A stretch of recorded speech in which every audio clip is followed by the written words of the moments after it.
All About Beer receives underwriting support from Flounder Brewing. They understand the importance of independent journalism in the beer space, and their support helps fund original work. Learn how you can affordably support journalists by visiting allaboutbeer.com/support.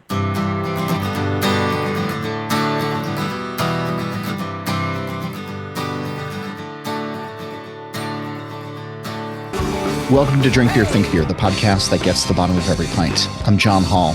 Skip Schwartz of WeldWerks is here to talk about building recipes for stouts and sours with uncommon ingredients and how some of these beers are serving as gateways to other styles and flavors.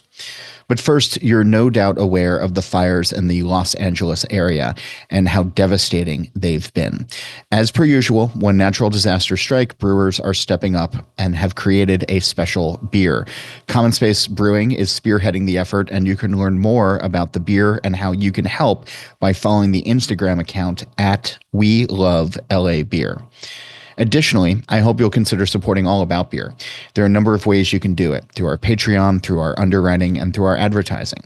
The only way we can continue to bring you original shows like this or the All About Beer podcast and articles on our site is through your support.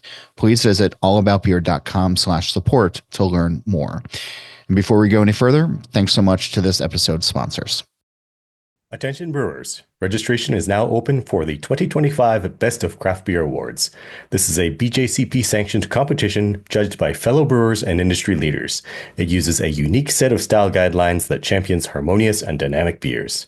Held in beautiful Central Oregon, it's the third largest professional brewing competition in North America and is an opportunity to have your hard work evaluated and rewarded. In addition to traditional and specialty beer styles, new this year is the hop water category. Register your beers through January 31, 2025 by visiting bestofcraftbeerawards.com/register. Don't delay. Learn more and get your beers signed up by visiting bestofcraftbeerawards.com/register. Today's episode is sponsored by Stomp Stickers. Stomp is a proud member of the Brewers Association that produces a wide variety of printed brewery products, such as beer labels, keg collars, coasters, beer boxes, and much more. Stomp's website features an easy-to-use digital design tool, low quantity orders, fast turnaround times, and free domestic shipping. Visit stompstickers.com and use code BREWER for 15% off of your first order. A reminder, please go visit allaboutbeer.com for original articles, reviews, news, insights, and podcasts. You can listen to shows like Brewer to Brewer and the All About Beer podcast simply by searching All About Beer wherever you listen to shows. You can also follow All About Beer on Instagram, Threads, Blue Sky, and Facebook at All About Beer. So in this new year, I'm trying to be less of a curmudgeon when it comes to beer. That means embracing styles and flavors that might not usually find their way into my glass on a regular basis. So when I got a press release from WeldWerks outlining their smoothie sour program, I was intrigued and then sold when I was told I could talk with Skip Schwartz. He's the head brewer at WeldWerks Brewing Company in Greeley, Colorado. He's been working in the craft beer industry for over a decade with roles in sales, production, and even bartending. Before WeldWerks, he was the production manager for Denver's Black Project, Spontaneous and Wild Ales. And since joining WeldWerks, he has worked as the special project manager, then the innovation and wood cellar lead, and now serves as head brewer. He joined me from the brewery to talk about the joy of messing around with styles and ingredients. Here's our conversation. Skip, thanks for being here. I wanted to start off by going back in time a little bit with WeldWerks.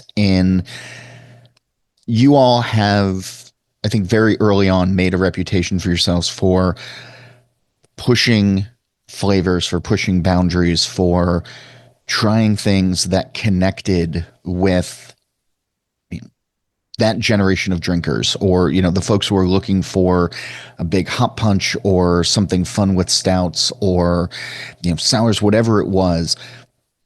I think early on you guys were able to really connect with those drinkers that were looking for those experiences. And it's, like a wild time for the industry back then. Mm-hmm. And then, I know you're all still doing that, and we're going to talk about that a little bit, but I wonder what you make of the flavor landscape in 2025, having been on the forefront for so long of what consumers are looking for? Like, where do you see things standing now in terms of what people want beer wise? I think for us, we staying on top of that is a very hard and time consuming thing. It's always hard to tell what is going to be the next big thing. That's, if I had it nailed down, if we had it nailed down here, then, we would probably be a lot bigger. I mean, we still are growing, but I think it's really hard. We spent a lot of time doing it, and the landscape of 2025 is so unclear, probably more so than ever, just because of how much things are changing and the lines being blurred between what's what and the non-alcoholic stuff and what's a cocktail and what's a hard refresher and this and that. And it's becoming harder and harder. And as somebody, as a brewery, to try to continue to just make beer that resonates with people is definitely difficult, but we definitely spend a lot of time and effort to try to figure that out. So where does that start then to try to figure it out? Like are you all just going out to restaurants and coming back with ideas of something that you had on the plate? Are you looking, just through catalogs? Like walk me sort of through that process. Yes, for all that. I mean, okay. The thing for us, go ahead. No. I was just laughing along like that. Yes, to all that. Yeah. I think for us, we definitely like to look at every sort of avenue. McCormick puts out their flavor guides every year. We're on top of those. We're on top of what other businesses are doing, what local businesses are doing. Something that's been a really big in 2024, really big for us was Dutch Brothers Coffee. That's a huge chain out in this part of the country. And they, we have two of them here in Greeley now, and they just always have a line around the corner.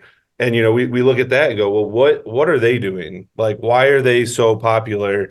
And it seems like it's all, it's all sorts of generations of people drinking their drinks. And we look at what they're doing, and that they've been a huge, especially for the Sparkler series, they've been a huge kind of inspiration for us. So we're always looking for different things.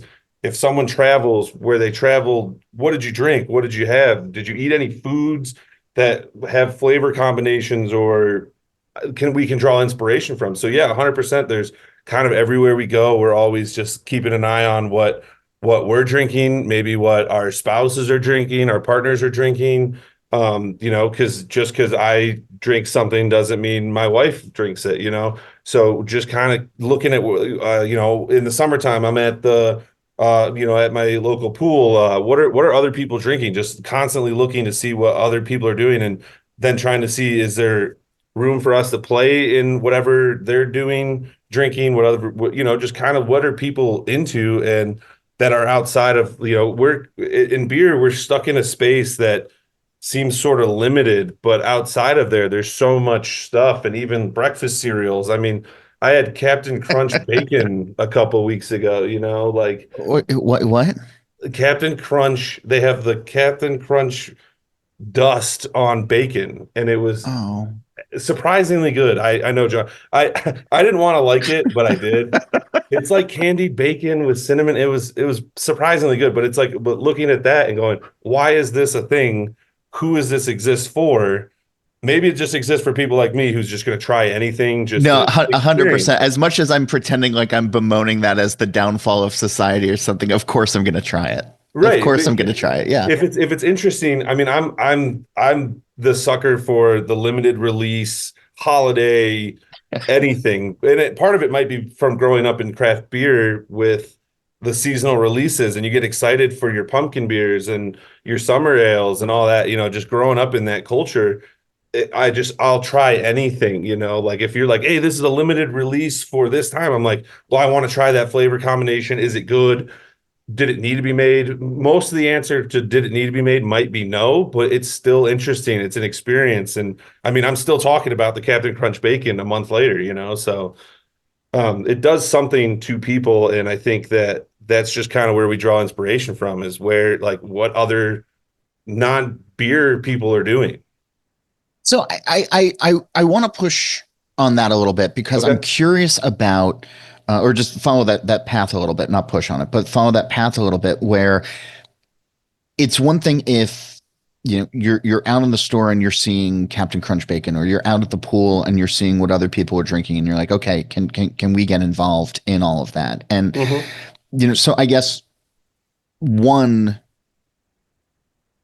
if you're going to follow what other folks are doing, is there an in-house like brewery ethos on how then you can kind of make it your own?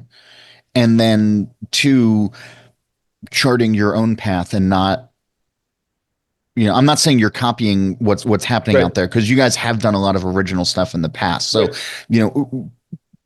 it sounds like it's two buckets. Like, oh wow, like X seems to be popular out there, like Captain Crunch Bacon. Let's see if we can do something. But then two, how do we start the conversation with something that is originally ours? Right. And I think that one is, you got to see what people are doing and see what flavor combinations are working. And then you have to bring it back in the house, and you have to sit around and think on it. It's not just, hey, Captain Crunch Bacon's a thing. I ate it, therefore we're making a Captain Crunch Bacon stout. That's not what we're. Would it be a stout? I would think so, but also, I mean, I just don't think bacon sour sounds good. Bacon IPA doesn't sound great to me. So yeah, I think stout would probably be the right way to go. It sounds breakfasty, maybe throw some coffee in there. But again, we're already starting to add in own things to make it our own original thing. But even that probably has been done. I mean, so we live in a world where like everything has been done, right? So how do we make our own things? And like I said, you start with this idea, again, Captain Crunch Bacon, and then like you said, how do we make it our own? And that kind of involves sitting around thinking about a style. Then what would we do differently? Like, what was enjoyable about it? Well, cinnamon bacon inherently is kind of good, right? Because candied bacon existed for a long time, right? So it's not like this is a new concept. It's just different because now we added brands to it, right? But I think it's just kind of, how do you make it your own? And, a lot of flavor combinations that you see start out by looking at, like, say, I saw someone drinking this, but it also reminds me of this, and we're going to combine the two things, or like, we have been making beer, like you said, we're coming up on 10 years here next month, and we've been making a lot of beers, and so we have a lot of experience with a lot of different flavors, and we can kind of draw on those past experiences to kind of go like, all right, well, this really worked well with blank, maybe it'll work well with this. So I definitely think a big thing isn't just copying people, because 100% just copying people will never get you. I mean, you wouldn't be talking to me if we just copied people all the time. I think it's it's drawing ideas from places and then making it our own and trying to figure out how to make it different and how to fit our plays with the different ideas. And I guess that's sort of one of the reasons, in my mind at least, that WeldWerks has been as successful as it's been, right? Is that you're not just an also ran. I think you've changed the way the brewery's changed the way that people think about what can go into beer and how things can taste. And, it's critical. I mean, with so many breweries out there these days and people trying to, grab the same slice of the pie. What's the R&D experience like, right? Like, let's just use Captain Crunch Bacon Sure. as an example, right? I mean, you're probably not going to make a full-size batch, right? You're going to run through some trials. I mean, it sounded like you were already pairing something out in your mind, like, well, maybe we'll throw in some coffee, or maybe it'll be that kind of thing.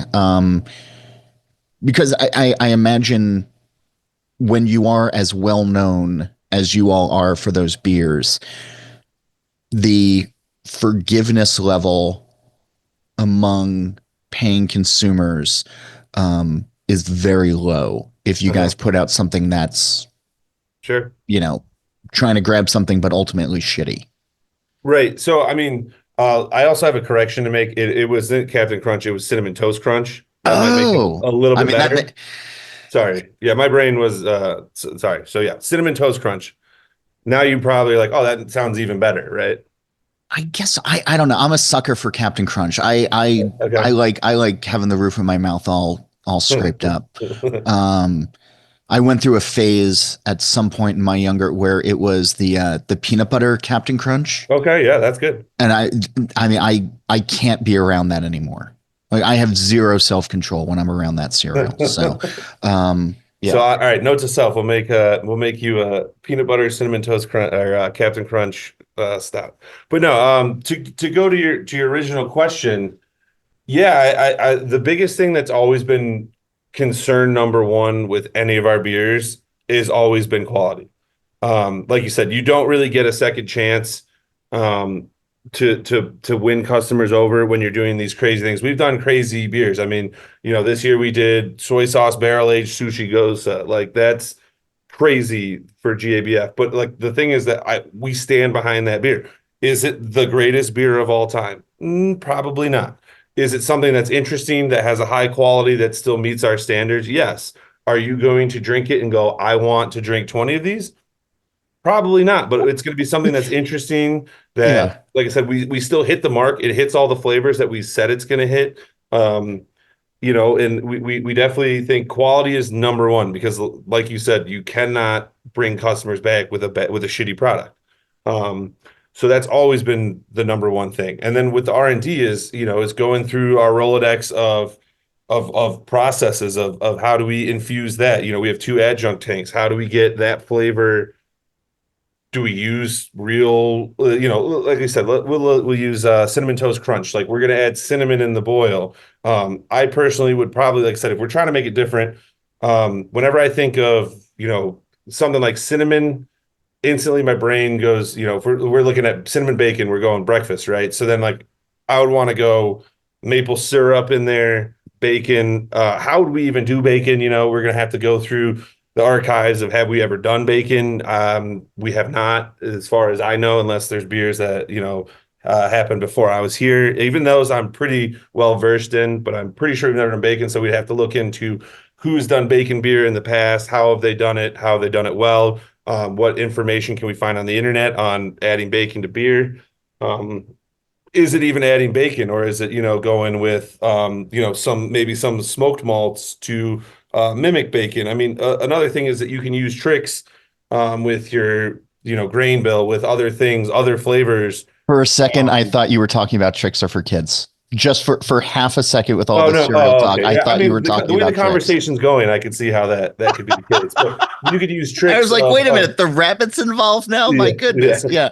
Yeah, I mean that. Like I said, it for who we are, that doesn't sound crazy, right? But yeah, I think that there's other ways of kind of leading people to think of those flavors. So like maybe add smoked malt, then we're gonna add coffee in because, like I said, again, we're making a real breakfast stout, and then I think once you add that in, now it's kind of a little bit different. I know that there's coffee maple bacon beer that was made by Funky Buddha probably 12, 13 years ago. Yeah. But like, is it different? Yes, in a way. No, in a way. We added cinnamon. Is that different? But like again, when we were discussing this, when we were going through the R&D, Funky Buddha didn't pop into my mind until just now. So then we go, okay, well maybe it's too similar. What can we do again to differentiate it? So it's definitely always trying to just walk through stuff. But again, the number one concern for WeldWerks is always going to be quality. Would you drink this? Would I drink this? Like just making sure that it's something that we're proud of, that we'll stand behind. And sometimes you go on Untapped and you see people ripping things apart and you go, okay, well, I still think it was a quality beer. It just didn't hit with consumers. Like, I don't think if you go and you see bad reviews, it's usually, I didn't like this beer, not like it's a poor quality beer or it has a technical flaw. We're not releasing those beers. We have a lab that we go through a lot of stuff to make sure that our beers are shelf stable, they're quality. And, that's something that we take very seriously.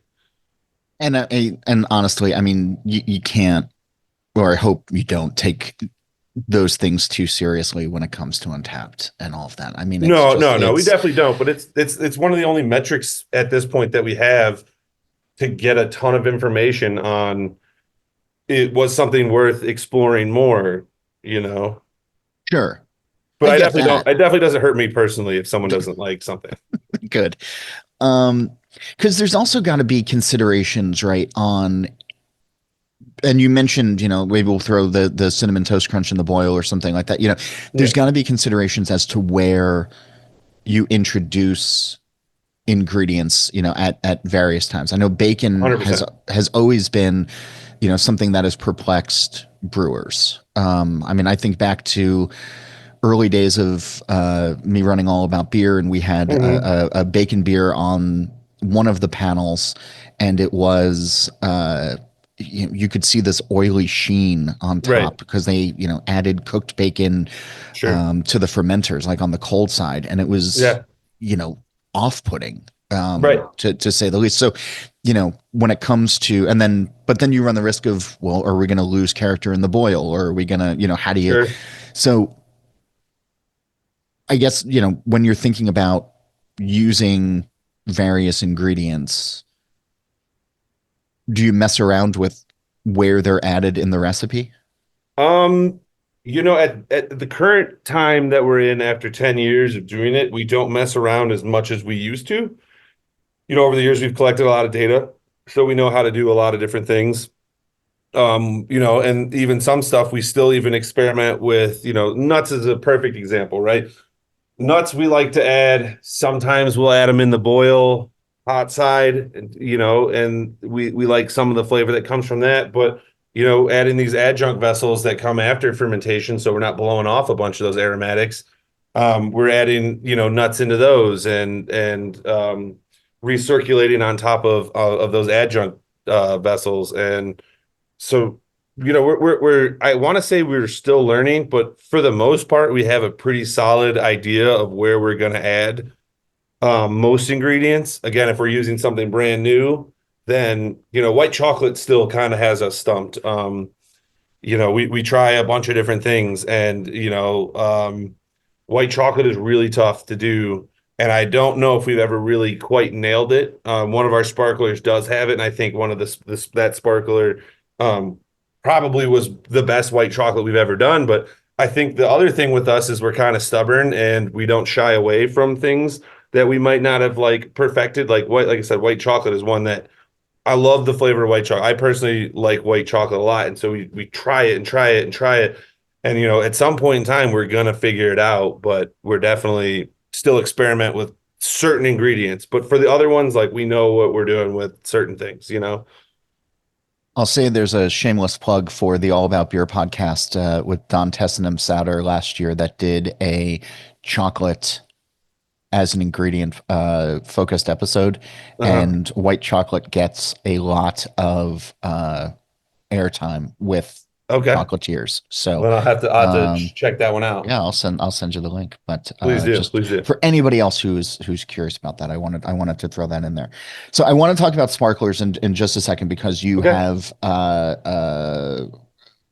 brought this up a couple of times now. I'm wondering, though, with everything that we've been talking about, with these ingredients, with the process, with the general mess around that you're doing, how important, if it's important at all, is it that the final result is still identifiable as what we think of as beer?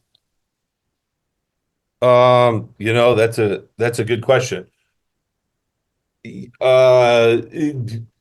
is important. Probably not that high, honestly.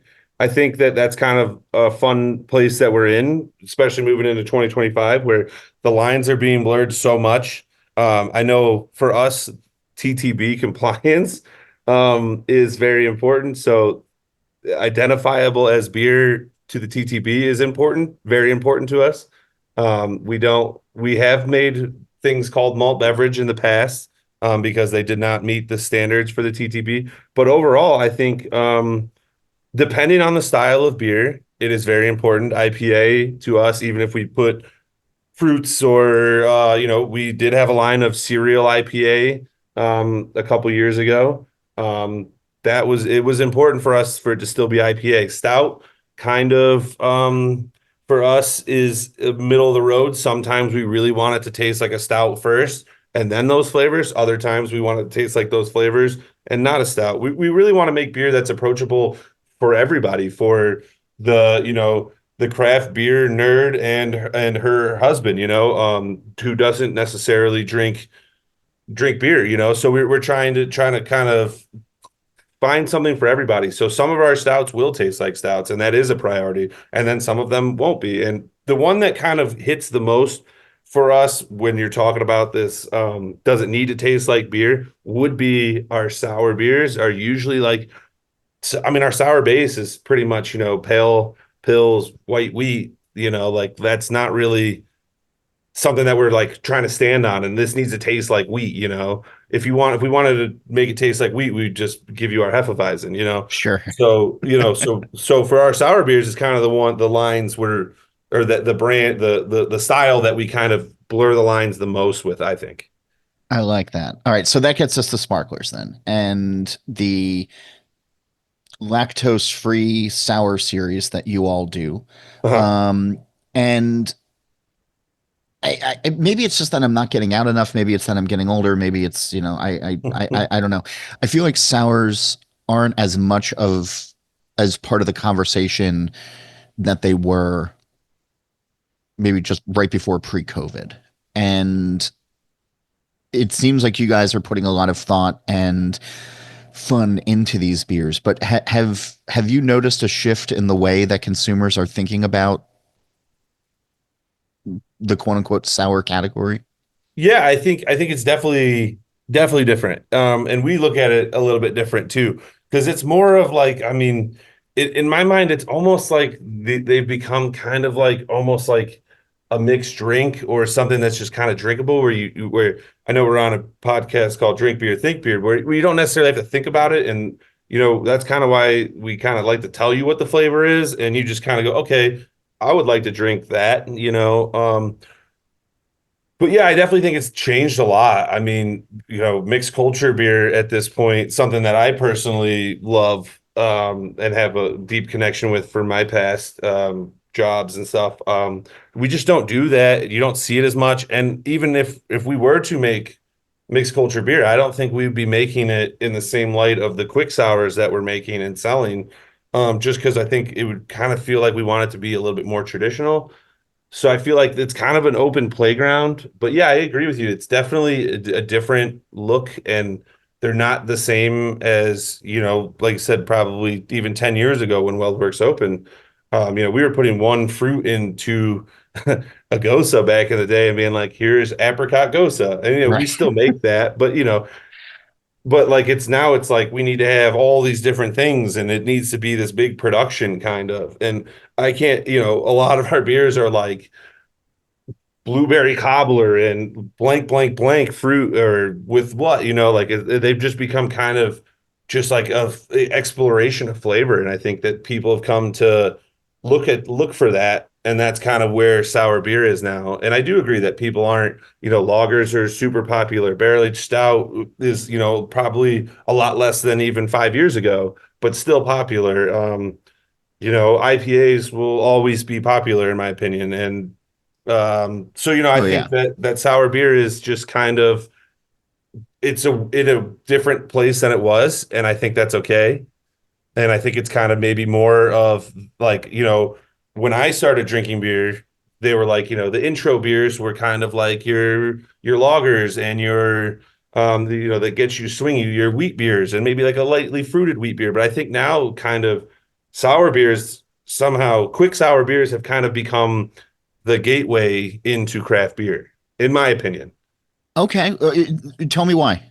I think they're just a lot more approachable. You can walk in and see flavors that you recognize, maybe from just again, just using something like a juice bar. Let's say you go to juice bars and you try the mango, whatever, and then you go into a brewery and you're like, I don't really know, I like beer. And then you see something that you're familiar with from a juice bar. You go, oh, well, maybe I'll try that. And then like I said, they're kind of more approachable. As weird as it sounds, sour has become more approachable just because it seems like you hear the fruits and the stuff, and it seems more approachable, at least in my mind, or from what I see from our tap room, it seems more approachable and, you know, just kind of the gateway to getting into it. And then you go, oh, maybe I'll try that stout because I recognize those flavors.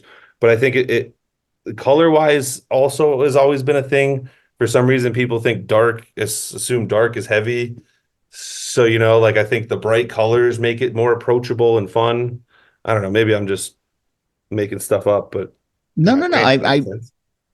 I like hearing that because I think that that's been a larger conversation that I've been catching pieces of and participating in of what's the gateway, and then how do you, I mean, what was the first beer that you ever had that sparked interest? Maybe not as a brewer, but like as a young drinker. I mean, the first one that really got me into craft beer was Good Juju from Left Hand.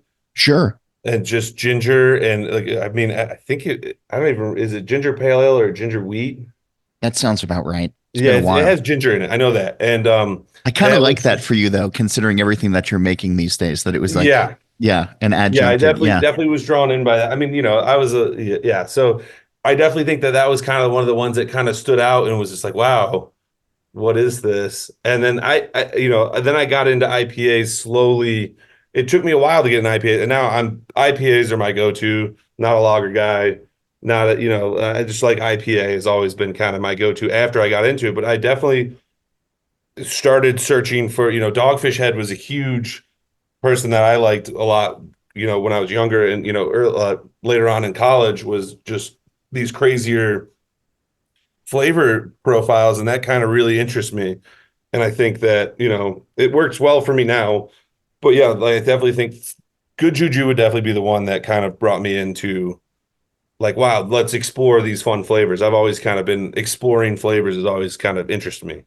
So, so like I say, I've been trying to figure out where things go, right? Because for a lot of new beer drinkers, where you have all of these choices, where you have like your sparkler series, where you have stouts that are adjuncted with, familiar flavors to begin with. And for the generation before where we came on with Sierra Pale Ale or, ESBs, or we had, quote unquote beer flavored beers or traditional styles made in different ways, with adjuncts kind of being, pumpkin around that seasonal thing.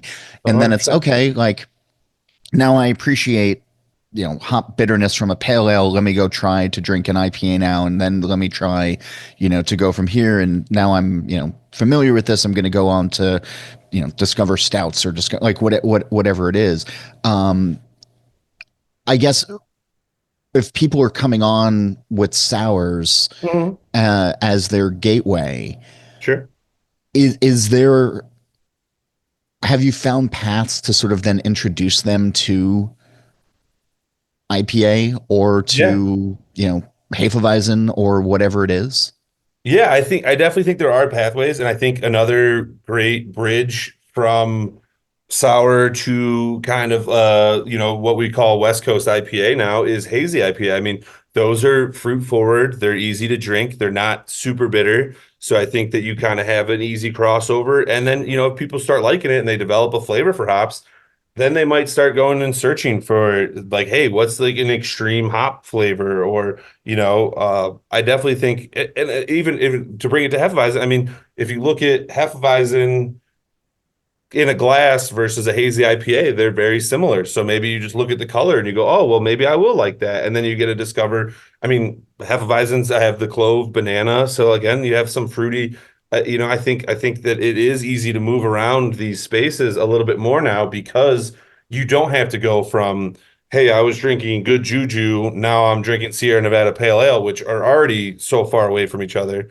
And then being like, well, when I was younger, it was like, oh, you have to drink IPA if you drink craft beer. You have to drink IPA. So you like almost had to work up to it. And now I feel like it's almost a lot easier because there's transitions into it. And like I said, hazy IPA being so popular, it's super easy to just be like, oh, here, you like this fruity beer? Here, try another fruity beer that is fruit flavor, but it's all from hops. And then you can introduce them to hops. And I really feel like if you have conversations with people and you start to explain to them that these fruity flavors are coming from a green, weed, basically, they get interested in it and then they want to learn more. And then they're like, oh, well, maybe I do want to try a bitter one. And, so I do think that there is is a lot of movement that can happen between styles based on, at least for our portfolio, based on just trying different things. So I like that. And it's heartening to hear. And I hope that other brewers that are listening sort of think about that as well, because I do think we need to be getting diversification in what people are drinking and how to introduce them to new things to kind of keep the overall craft thing going. Right. So cards on the table, I get a lot of press releases, and I read everything that comes through, Mhm. and sometimes it's like, oh, this is kind of interesting, and then those other times I kind of roll my eyes or just kind of forget about it. So when I got this note about the Sparkler series, originally I could have been like, I think if I was feeling cynical that day, just been like, like I like WeldWerks, but dot dot dot. Mhm. But when I started looking at the combinations that you put together for the Sparkler series, that's where I got really kind of tickled in that. And I'm reading from this press release now, but some of the combinations have been raspberry, blackberry, and macadamia nut, or then cherry lime and vanilla, strawberry, watermelon, and marshmallow, guava, white grape, ginger, and now there's banana, ube, and peanut butter. Mhm. And in all of those cases, the first two are like, yeah, that makes sense. And then the third one is like, huh? Right. And that's what made this stand out in my mind, was that sort of, okay, one of these things is maybe not like the other, Yeah. or maybe not what you think. So that's what I want to, dive into with you, is finding that, huh, Right.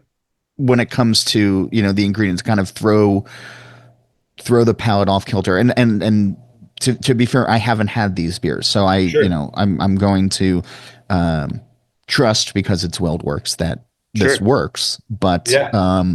I haven't verified that trust. Okay. Um, but walk me through those, that third left turn. I think the whole series kind of started out with just trying to find something. How many raspberry, blackberry beers have we done over the years?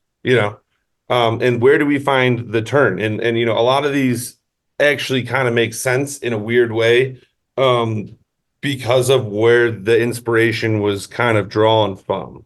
I know it's hard to see, but if you look at it through the way that we look at it, it makes sense. So I'll go through some of the ones that we talked about, like raspberry, blackberry. Like I said, we've done a ton of those. But one of the things that a lot of us like to drink, when we go out, we get to travel a lot of times to different festivals, other breweries and stuff. And for some reason, tiki bars and brewers go hand in hand. I don't know why.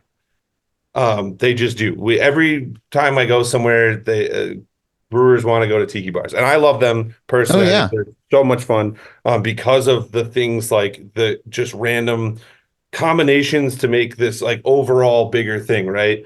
And so when I'm looking at tiki drinks and thinking about tiki drinks over the years that I've enjoyed, orgeat is a big thing, but that's usually almond. Well, then you look into orgeat and you think about other things like a macadamia nut chi-chi, like that's, pineapple, coconut, and macadamia nut liqueur. And you go, okay, well, that tastes really good with fruit, macadamia nut, and maybe let's try to combine it with another fruit combination that we know. Um, Again, it kind of brings you back to that mixology, trying something different. So yeah, that's kind of where that inspiration comes from, is looking at something that we enjoyed. Again, like I said earlier, we enjoyed cocktails with orgeat in it, right? But we don't want to just do almond because that's like the easy answer, right? So let's dig deeper. What other is orgeat made from other nuts? Nah, yes, but not really often. So then we kind of landed on that, and like macadamia is such a fun flavor that it's really makes sense with fruit. And then another, the banana ube peanut butter, right? So this one's even weirder how we got there, but it was kind of starts out with, the Elvis Presley peanut butter banana jelly sandwich type thing. And then you're like, okay, well, peanut butter or banana and peanut butter, those kind of go together really well. What can we do that kind of that the twist of it would be the ube is like, well, that's kind of a different flavor, but like maybe it's reminiscent of jelly because of the purple. So you see where my thought process is going? Like the color purple makes it jelly, even though it's not. Mm-hmm. So does it work together? And then you try it and you go, oh yeah, that's kind of fun. It's different. So, and then we also, have other things like with the guava white grape. That started out with one of our brewers. This is one of his ideas. Connor Doherty, one of our staff brewers. He really likes these guava. These I want to say they're Korean or Japanese like hard candies. It's guava flavored. And he's like, I really think it'd be really cool to make a sparkler with this. And I was like, well, you need to sit down and think about other things that could go well with it, and like to make it kind of fit the pattern that we have built with the sparkler series of two things that make sense and then one that doesn't, but somehow make it make sense. And so he sat down and he was like, the flavor of the candy kind of comes off as white grape, right? And he's like, okay, yeah, okay, white grape could be really good. Dry it out a little bit. But then where's the twist? And the twist is ginger. And it's like, well, where do you get ginger from? And he was just like, well, I don't know. It's just kind of when I think of Asian food, ginger kind of comes into play. So we kind of messed around with it and it worked out. And I think I think that one was one of my favorites. And it was also one of my favorites because it came from somewhere else in the company that really, took into the kind of rules that we set for the Sparkler series and made it his own. And I think it turned out really fun. So, yeah, I kind of like all that. over the place. Yeah. It's surprising fun. Mhm. And I like hearing sort of that creativity to it. So how often are you guys doing these beers? So we started, our first one came out in April of last year, and then we released basically six last year from after April. So it was like almost every other month, and it just kind of, we released one. The Ube came out in January of this year, so brewed last year. But yeah, it was kind of just not really like super. The weird part is like when we're building brands, if you'd say, we don't really have as much intentionality behind it as people think. If an idea pops in our head, then we write it down, and if it plays out in R&D, we talk to our sales, our marketing team, like, will this work? Then we move forward. But it kind of some things like Sparkler just kind of go a lot faster because we have the ideas kind of flow to start. And so, I sat down and probably wrote four ideas down before we even brewed the first one versus like sometimes, things take longer because we have to wait to see if it catches on and, do people like it? And then sometimes with something like this, we just go, I don't know, it's kind of fun anyway. So we keep trying it until, it proves otherwise. I dig it. All right, before I let you go, I want to ask you the green door question, which I've been asking now on the show for a couple of years now. But the premise is on the TV show The Good Place. In the final season, they introduce a concept of the green door, where the characters can walk through and do and be wherever they want, doing whatever they want. So, if we had a green door on our plane of existence and this conversation ended, and you could walk through it and be at any pub or any brewery anywhere in the world, where would you want to go? Who would you want to be with, and what would you like to be drinking? Man, I think the answer to this, that's a tough one. Monk's Cafe in Philadelphia is one of the coolest places I think I've ever been. Strong start. Blind Pig is probably my all-time favorite beer. And honestly, I know this is going to be kind of probably maybe the end of the answer, but I honestly think a bunch of my coworkers, I really enjoy the people I work with. I'm lucky enough that every Friday we get to go sit on the patio. The entire year we do it, and we go sit and have a beer together, a bunch of us, and it's kind of grown into a big thing. And I really, really enjoy that hour every week that we get to do that. So I would say I think it'd be really fun to do that at that bar drinking Blind Pig. I love that. That's awesome. Yeah. I hope you get to do it. It sounds like that's a staff field trip that needs to happen to Philly sooner rather than later. Yeah, I also like that my green door could actually happen. Yeah, it's possible. Yes. Very cool. Skip, thanks for being on the show this week. Thanks for Thank you for having me. yeah, I'm feeling restored about beer right now. Yeah, Which is that's what I like to do. Stay positive. well done, sir. Who's doing cool things with their recipes? Tell me about it. It's easy. Email me at johnholl@allaboutbeer.com. That's JOHNHOLL @allaboutbeer.com. And I do my best to respond to every email, so please reach out. The only way we can keep doing this show, our other shows, and pay writers for original articles is with your help. Please visit allaboutbeer.com/support to learn more. Also on allaboutbeer.com, you can check out the podcast page, the merch page, and read great content, as well as our archives, which go all the way back to our founding in 1979. Follow All About Beer on social media at All About Beer. And before we go, here is a word from this week's sponsors. Attention brewers. Registration is now open for the 2025 Best of Craft Beer Awards. This is a BJCP sanctioned competition judged by fellow brewers and industry leaders. It uses a unique set of style guidelines that champions harmonious and dynamic beers. Held in beautiful Central Oregon, it's the third largest professional brewing competition in North America and is an opportunity to have your hard work evaluated and rewarded. In addition to traditional and specialty beer styles, new this year is the hop water category. Register your beers through January 31, 2025 by visiting bestofcraftbeerawards.com/register. Don't delay. Learn more and get your beers signed up by visiting bestofcraftbeerawards.com/register. Today's episode is sponsored by Stomp Stickers. Stomp is a proud member of the Brewers Association that produces a wide variety of printed brewery products, such as beer labels, keg collars, coasters, beer boxes, and much more. Stomp's website features an easy-to-use digital design tool, low quantity orders, fast turnaround times, and free domestic shipping. Visit stompstickers.com and use code BREWER for 15% off of your first order. Quickly, don't forget, All About Beer has a podcast channel. You can search and subscribe on your podcast platform of choice. Steal This Beer has new episodes every Monday, and the BYO Nano podcast comes out on the 15th of every month. And don't forget to check out probrewer.com each week for original articles from the All About Beer team. As for this show, Nate Schweber does the music, Jeff Quinn designed our logo, and I'm John Holl. New episodes release every Wednesday, and that's when I'll be back again to drink beer and to think beer.